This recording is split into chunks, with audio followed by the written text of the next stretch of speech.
Oh my God, look at this. Look at this. Now, Zim, you better not be stepping outside and getting spotty reception here, man, because you're a woodsy man. As we've talked about many times, you're out among nature.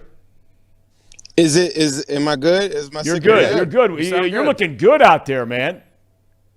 I was worried about the Wi-Fi traveling out here. I said, oh man, I gotta go on with Thom. And ironically, I do take some time to get outside, and I don't know if it's or woodsy or whatever, but you got to get out there and just breathe sometimes and get your phone.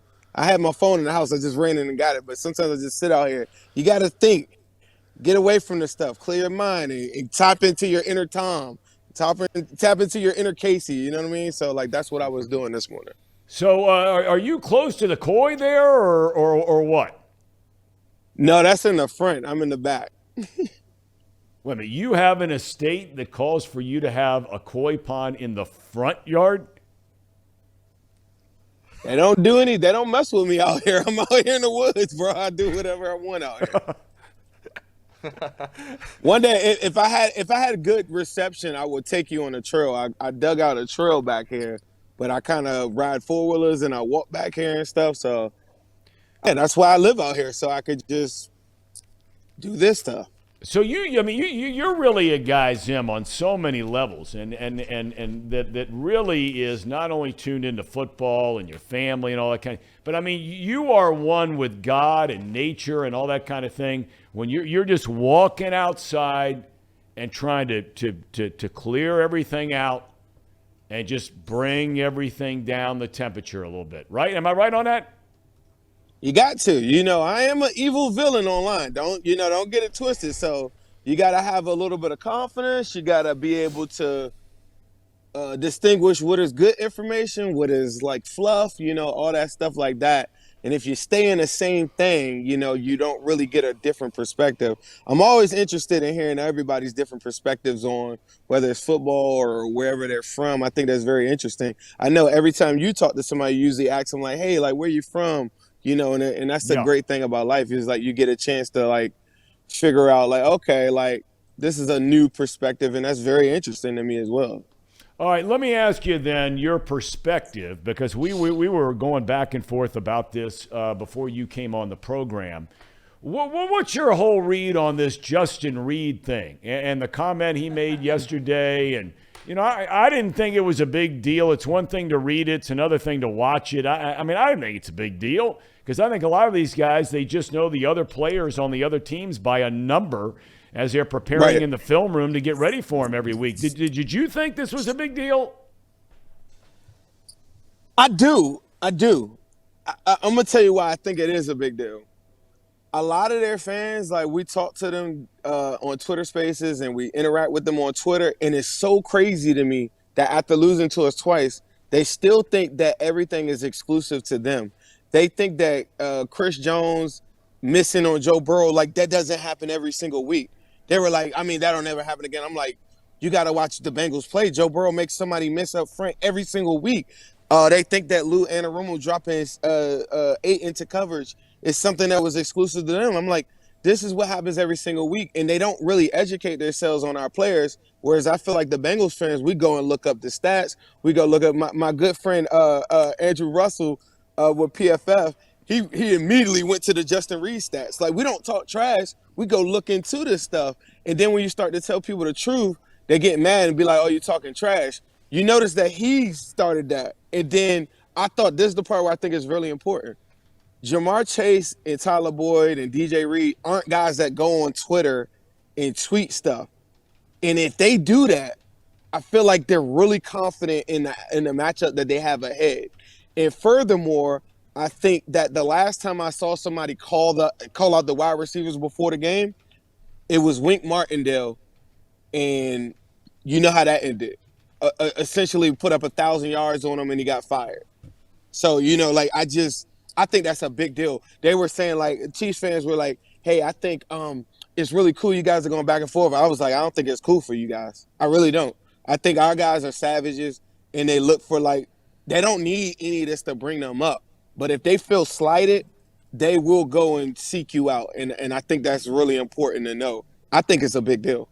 Is he a good player? I mean, he's got to be a good player, right? He starts for the Kansas City Chiefs. I mean, come on. He's not starting for, for the Atlanta Falcons or somebody like that. Or the Texans. Currently right now, he did play for the Texans. Well, I know, but he got drafted by the Texans. There's nothing he can do about that. But, I mean, he was sought after in free agency by the Kansas City Chiefs. Somebody will have to fact check me on this. I think he was hurt for this game. But the last time that I remember seeing him, and I think, was when T. Higgins, remember when Brandon Allen played Deshaun Watson in the Texans? Yeah. And Brandon Allen had player of the week, and then T. Higgins had a touchdown in the back of the end zone. I think it was number 26, but if it was number 20, that was Reed. But I'm pretty sure he was hurt, so I might be a little off. But that was the last time that I saw him on that defense, and he played on a bad defense. Currently, right now, updating. He's relinquishing 75% of the throws thrown his way. He's ranked 42 out of 50 safeties in the National Football League. That is a crazy tall task for somebody to be talking insane things like that, and you're not one of those guys. Well, where do you go? Where do you go when you get the information? You go to Zim Whodey. That's a big league operator right there. Just drop that on us. How about that number right there?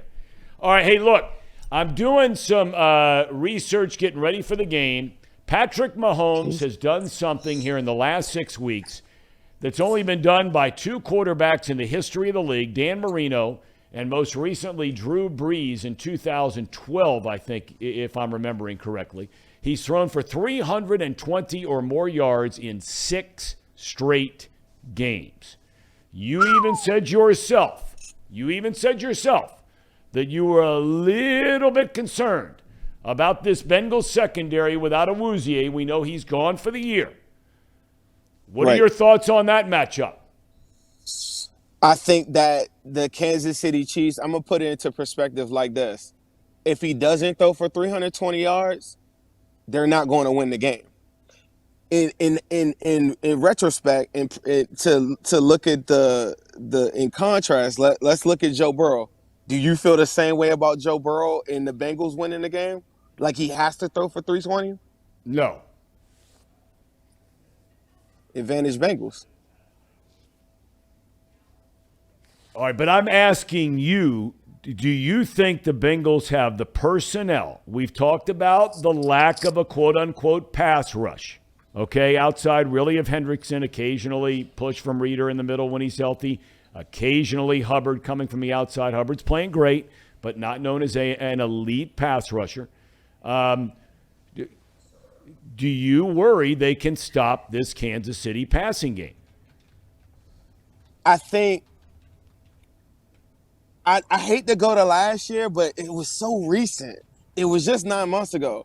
Imagine if you didn't start off 21-3 or you weren't down 14 in the first game. I just think that they have to get out to a big start if you're the Kansas City Chiefs, because throughout the game, the Bengals are going to get more information with Lou Anarumo, and I think they're going to stop them. If you go look at the Chargers, I know this might be like a homer take. Sure, Patrick Mahomes is more than capable of getting 320 yards. I think he's the best quarterback in the league. Let me preface it by saying that. I think that he's more than capable of doing it. I think it's less likely that he has this astronomical game than the Bengals for the reason of they just haven't seen the level of wide receivers and the offensive firepower. Hold on, there's a plane going by. That might be a UFO. You're so far out there in the sticks there, Zim. It might be a UFO. It's a lot of planes out here. All right, but he had to have a game like that, or he has to have a game like that for them to be even in the game. Whereas Burrow could go for 220, 2 touchdowns, and Mixon, P. Ryan put it together for 100-something yards, and the Bengals clear. I just think that, sure, Patrick Mahomes could have a lot of yards, but I don't think that necessarily means a Chiefs victory. The Chiefs defense is the 32nd ranked defense in the red zone in the National Football League. The Bengals are the number 2 red zone offense in the NFL this year. The Chiefs haven't won in Cincinnati since 1984. I wasn't even born yet, Thom.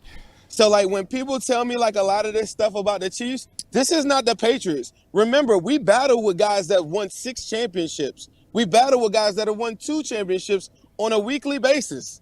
When people talk to me about the Chiefs, I see the one Super Bowl. Imagine if the Bengals would have lost 31-9 in the Super Bowl. Do you know what people would have been saying? They don't already give us context or anything for losing essentially a home game where a team like the Rams were in their own home locker room. They didn't even have to go into an away locker room. They played in their home field with their own home locker room, and the Bengals lost by one play in that game.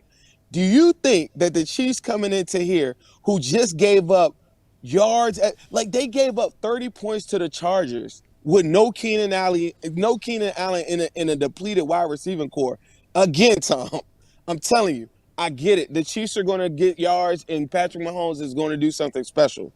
But they do not win this game if he doesn't have a great game. I can't say that. The clear advantage of the overall defense being a top 10 defense, just like I said last on Tuesday, is a big advantage. The Chargers play a lot. The Chiefs play a lot of teams in their division that have poor defenses and aren't trench ready. When the Chiefs played the Titans a couple of weeks ago, they barely got out of that game, and the Titans beat them up in the first half of that game. And Pat Mahomes threw the ball 69 times. If you throw the ball anywhere close to 40-something times, it either means that the Bengals are killing you or you have a bad game plan and Lou Anarumo is going to kill you. This is not the matchup that people think it is. You know, Zim, I think they ought to bring you in as a sideline reporter with Jim Nantz and Tony Romo for this week's game. Tony Romo. You know what? Let me ask you this seriously. How do you think you would no. do as, could you get through a broadcast if all of a sudden, the world's turned upside down and they need Zim Whodey to do the play-by-play or probably be the analyst for this game? Do you think you could get through that game without one slip of the tongue? I'm no Thom Brennaman now. Well, that can go both ways, Zim. As we know, that can go both ways. It can go any type of way. But from a professional standpoint, I am a chameleon. I will go off. Honestly, I'm gonna give you a real answer. I'd rather call a game that isn't the Bengals, honestly, because I don't want to come across like how Tony Romo and those guys do it. As a fan of football, it is really, really. I don't want to use I was gonna say sickening. It's just really it's disingenuous to the sport of football to look at a football game from a one-sided lens. Like, if I know I want the Bengals to win really, really bad, I wouldn't even do that to the sport of football. Like, I'd rather call like another game. I got you. And one final thought. I really believe this, and it was suggested by Sir Boy Wonder. I think that, and I really mean this. I 1,000% mean this. I think that you should be ruler of the jungle for one of these home games. They say that to me sometimes, and I'm like, man, there's so many people I think that are far more worthy than it. I don't know about that. There's no way Pac-Man was more worthy than you are. What? Pac-Man Jones? No. Hey, let me no give way y'all he was more worthy than Zim Whodey. Let me give y'all an inside scoop, and I hope and he won't mind this. One guy, I don't know if y'all saw this on Twitter. I'm in constant contact with Vontaze Burfict, right? Yeah. So this is one of my guys that I really, really like. Beautiful daughter, amazing guy, always treated me with respect. He's part of the reason why I got bigger on Instagram. I proposed to the Bengals. Like, now check this out. Burfict would have been ruler of the jungle week 1, running out, playing the Steelers, but I didn't know this until after the fact. But he welcomed the idea of it, and I pitched it to the Bengals probably like a week or two ago. And so I just run off so many guys that I just think are so much more worthy of it than me. Like I told you before, I don't really care about me as far as what it is to the Bengals. Like, when the Bengals win, everything in my favor will be, me and you will have drinks at the Super Bowl. All the things that I want, all the moments that I want to create, all center around the Bengals winning. Like, me being a ruler of the jungle isn't something that I really care about, to tell you the truth. Like, I just want the Bengals to win. You Well, know, like if they ask me to do it, I would have a long list of items that I have to do, and I don't think that they would like it. whoa, whoa, whoa, whoa, whoa, Tell whoa, me. whoa, whoa, whoa, whoa. I was going to let you go on that note, but wait a second.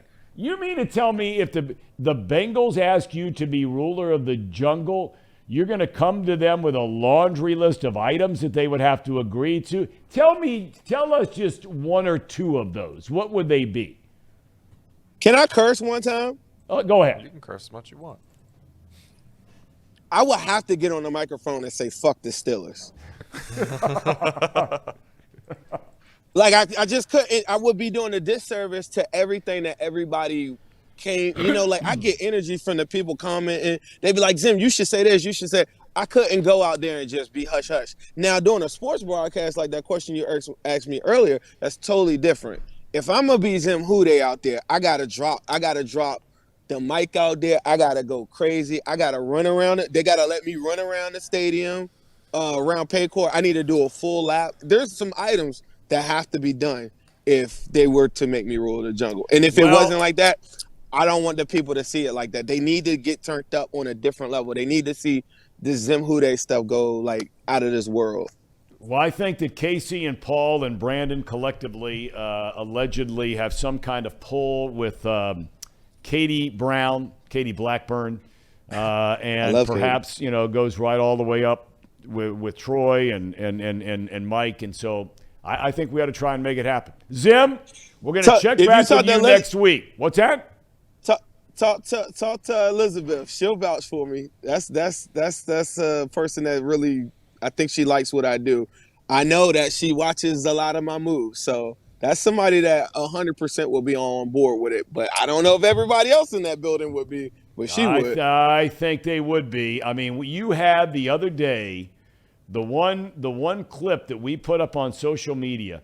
You have had over 10,000 people that have clicked on to hear you one soundbite from Zim Whodey. That's like Kim Kardashian stuff. Man, I got some moments. If you go back and look, I got some 1 million, some viral moments. But like I said, they all center around the Bengals. And, as long as I keep the energy towards the Bengals, everything is going to work itself out. And when the Bengals win, Thom, we all are going to win. Cincinnati. All right. Cincinnati is right. You and our man Ace Boogie. Tell him I said hello. Best to your wife and your son. Will. And hey, hold on. Let me say this one more quick thing. Yeah. Go to zimwhodey.com. I'm doing a sale for everybody. Extended Black Friday sale. Promo code Burrow 316. Go check my Twitter, but if you go check that out, 20% off everything, zimwhodey.com. What's the perfect stocking stuffer for a male Bengal fan and a female Bengal fan? If you had to pick one item on there, what would it be for each? The male one, I have a shirt. It's called the Glass Eaters, and it's like Lyle Collins eating glass, but I drew it like a Simpsons character. So I thought that was really good after the Ted Karras moment. So that's a good one for a guy. And then I think the Savage Mode one for the women because, everybody's got to tap into their Savage Mode at some point. Amen to that. Amen to that, Zim. God bless you, my man. Get back out there to nature. We didn't mean to pull you away. We thank you for bringing us outside of your palatial estate. Is that a swimming pool? I used to be. I took it away. Kids. Okay. All right. Zim, be good, my man. Take care of yourself. See you later. Look at that dude. Hops That's on. big league operation he's got going on there.